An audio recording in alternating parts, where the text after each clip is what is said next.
Hello friends, ఈరోజు మనం IPO status ఎలా చెక్ చేయాలి, ఐపీఓ మనకి వచ్చిందా రాలేదా, ఆ స్టేటస్ ఎలా చెక్ చేయాలో చూద్దాం. ఫస్ట్ నేను లింక్డ్ఇన్ టైమ్ వెబ్సైట్లో ఉన్నాను. ఇదేంటంటే ఈ ఐపీఓఎస్ యొక్క రిజిస్టర్ అనమాట. వీళ్ళు ఐపీఓ స్టేటస్ అనేది మనకి చూపిస్తూ ఉంటారు. ఇక్కడ మనం చూసినట్లయితే pan card, application number, DP client ID. So ఇందులో మనకి ఏదైనా పాన్ నెంబర్ ఉంటే పాన్ నెంబర్ ఎంటర్ చేసి స్టేటస్ చెక్ చేసుకోవచ్చు. లేదంటే అప్లికేషన్ నెంబర్ ఎంటర్ చేసి చెక్ చేసుకోవచ్చు. లేదా మన బ్రోకర్ యొక్క ఐడి, డిమాట్ ఐడి యూజ్ చేసి చెక్ చేసుకోవచ్చు. ఫస్ట్ నేను పాన్ కార్డ్, ఎందుకంటే పాన్ కార్డ్ ఈజీగా అందరికీ తెలిసిపోతుంది కాబట్టి పాన్ కార్డ్ యూజ్ చేసేసి చూపిస్తున్నాను. సో ఇక్కడ మనం ఏం చేస్తామంటే ఫస్ట్ లిస్ట్ ఆఫ్ ఐపీఓస్ కనిపిస్తూ ఉంటాయి కదా మనకి. ఇక్కడ burger king, gland pharma, cams, angel broking, Chemcon ఇవన్నీ. సో ఇలానే మనకి బెక్టర్స్ ఐపీఓ అలాట్మెంట్ అయిపోయిన తర్వాత బెక్టర్స్ ఐపీఓ కూడా చూపిస్తుంది. సో మనం అప్పుడు బెక్టర్స్ ఐపీఓ సెలెక్ట్ చేసుకొని, ఎగ్జాంపుల్ నేను బర్గర్ కింగ్ తీసుకొని పాన్ నెంబర్ ఎంటర్ చేస్తాను. Example A B C D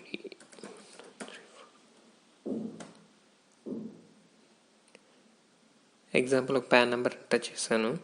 enter valid pan number. మీరు కనుక అప్లికేషన్ వేయనట్లయితే, అప్లికేషన్ వేయకుండా పాన్ నెంబర్తో చెక్ చేసినట్లయితే ఎంటర్ వ్యాలిడ్ పాన్ నెంబర్ అనేది వస్తుందన్నమాట.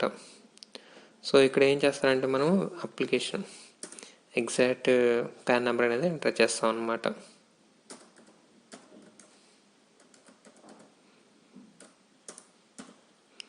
సో ఇక్కడ ఎగ్జాక్ట్ పాన్ నెంబర్ ఎంటర్ చేసిన తర్వాత మనకి ఐపీఓ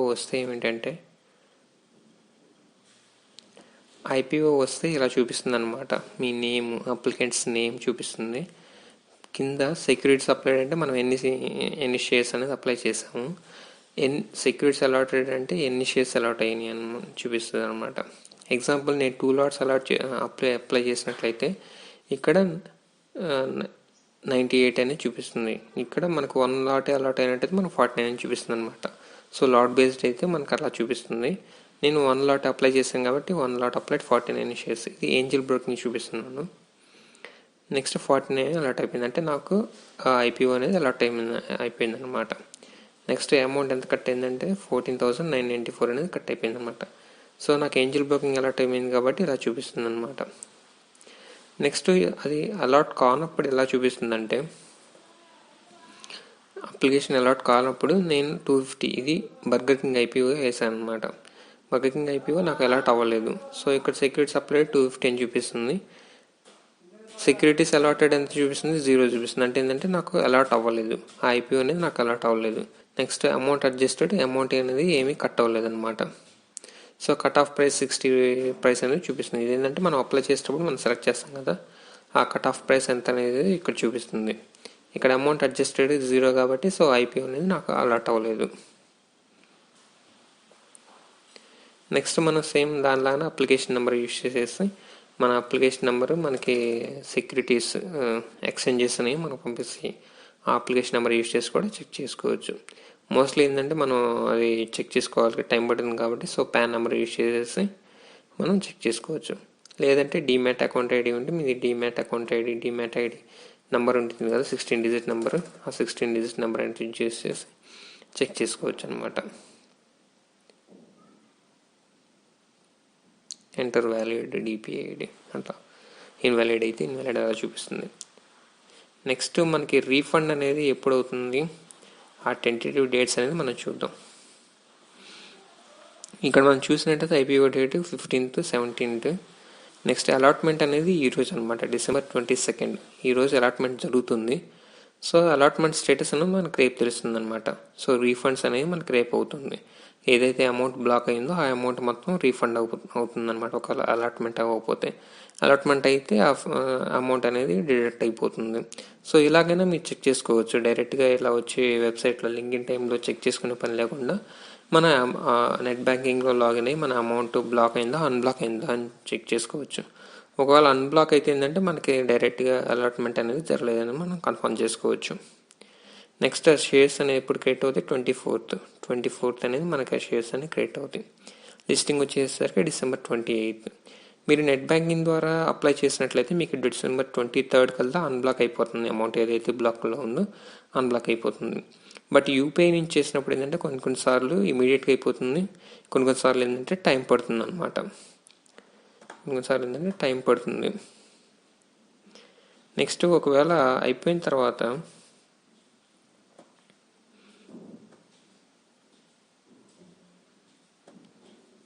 మనకు ఒకవేళ ఐపీఓ యూపీఐ ద్వారా అప్లై చేసి మనకి అమౌంట్ రానప్పుడు ఏం చేస్తామంటే ఈ లింకిన్ టైం వాళ్ళకి మనం ఫోన్ కానీ లేకపోతే మెయిల్ కానీ పంపిస్తాం అనమాట. ఇలా యూపీఐ ద్వారా అమౌంట్ బ్లాక్ అయిపోయింది, అమౌంట్ అనేది డెబిట్ అయిపోయింది, నాకు ఇంకా షేర్స్ రాలేదు మీరు మెయిల్ పంపిస్తే వాళ్ళు రిప్లై ఇస్తారనమాట. వీళ్ళ దగ్గర మెయిన్ కంప్లీట్ స్టేటస్ అనేది ఉంటుందన్నమాట. సో యూపీఐ ద్వారా అప్లై చేస్తుందంటే మనకి గూగుల్ పే కానీ ఫోన్పే కానీ ముందు వాళ్ళ కస్టమర్ని కాంటాక్ట్ చేయాలి. ఒకవేళ అది అయిపోయిన తర్వాత వాళ్ళ సైడ్ ప్రాబ్లం లేనప్పుడు నెక్స్ట్ రిజిస్టర్ని కాంటాక్ట్ అయితే ఇక్కడ నుంచి మనకి ఎగ్జాక్ట్ స్టేటస్ అనేది తెలుస్తుంది. సో బెటర్ మనం ఏంటంటే నెట్ బ్యాంకింగ్ ద్వారా చేస్తే ఈజీగా రీఫండ్ అవుతుంది అనమాట. నెక్స్ట్ ఈ ఐపీఓ ఎన్నిసార్లు సబ్స్క్రైబ్ అయ్యింది, సబ్స్క్రిప్షన్ స్టేటస్ చూద్దాం. సబ్స్క్రిప్షన్ చూసినట్లయితే 198 టైమ్స్ అనేది సబ్స్క్రైబ్ అయిపోయింది. అందులో రీటైల్ కేటగిరీలో వచ్చేసరికి 29.33 టైమ్స్ అనేది సబ్స్క్రైబ్ అయ్యిందన్నమాట. అంటే ఏంటంటే 29 మెంబర్స్ అప్లై చేసినప్పుడు 29 మెంబర్స్ నుంచి ఒక మెంబర్కి అలాట్ అవుతుంది అనమాట. అది సబ్స్క్రిప్షన్, ఓవర్ సబ్స్క్రిప్షన్ అంటే.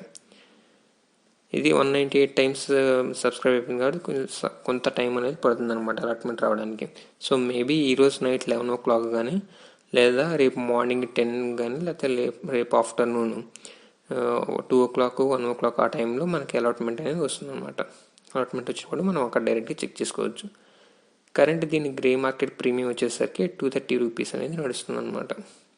సో మేబీ మార్కెట్ అనేది బాగా డౌన్ అవుతుందంటే ఇది తగ్గుతూ ఉంటుంది, మార్కెట్ బాగా స్టెబిలైజ్ అయ్యి కొంచెం పెరుగుతూ ఉన్నప్పుడు ఇది కొంచెం పెరుగుతూ ఉంటుంది అనమాట. సో వన్స్ మనకి అలాట్మెంట్ అయిన తర్వాత, లిస్టింగ్ అయిన తర్వాత అవి ఎలా చేయాలి, మనకు ప్రాఫిట్స్ ఎలా బుక్ చేసుకోవాలి, లేదా ఎగ్జిట్ అవ్వాలా లేకపోతే హోల్డ్ చేయాలనేది మనం చూద్దాం. మీకు అలాట్మెంట్ అయిన తర్వాత 50 షేర్స్ అనేది ఇస్తున్నారు కదా వాళ్ళు. సో 50 షేర్స్లో ఏం చేస్తారంటే మార్కెట్ బాగా పాజిటివ్గా ఉన్నప్పుడు లేకపోతే లిస్టింగ్ గెయిన్స్ బాగా వస్తున్నప్పుడు హోల్డ్ చేయండి. లేదు కొంచెం పడుతూ ఉన్నప్పుడు ఏంటంటే 25 షేర్స్, అందులో 50% షేర్స్ అనేది బుక్ చేసుకోండి, 25 అనేది హోల్డ్ చేయండి. అట్లీస్ట్ 2 days చెక్ చేయండి. 2 days సెకండ్ డే టైంలో కూడా బాగా పడిపోతున్నప్పుడు ఆ 25 షేర్స్ కూడా సెల్ చేసేసి ఎగ్జిట్ అయిపోయింది. That's it about IPO status. ఇంకా మీకు ఏదైనా స్పెసిఫిక్ స్టాక్ రిలేటెడ్ డౌట్స్ ఉంటే కింద కామెంట్ సెక్షన్లో పింక్ చేయండి. మీకు కనుక నా ఎక్స్ప్లెనేషన్ నచ్చినట్లయితే లైక్ చేయండి, షేర్ చేయండి. Thank you.